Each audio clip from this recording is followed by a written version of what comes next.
Hi everyone, in front of me I've got Redmi 10 and let me share with you how to virus scan, how to check for the malware on this device.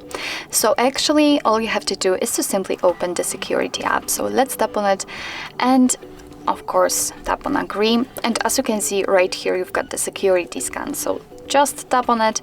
Of course you will have to give all the permissions it needs, and as you can see actually your device will do the work for you.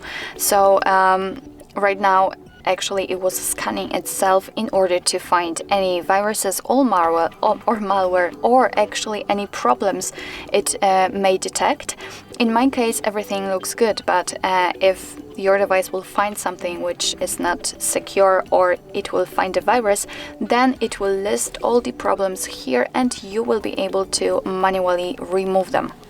So well, actually this is it. This is how to virus scan your Redmi 10.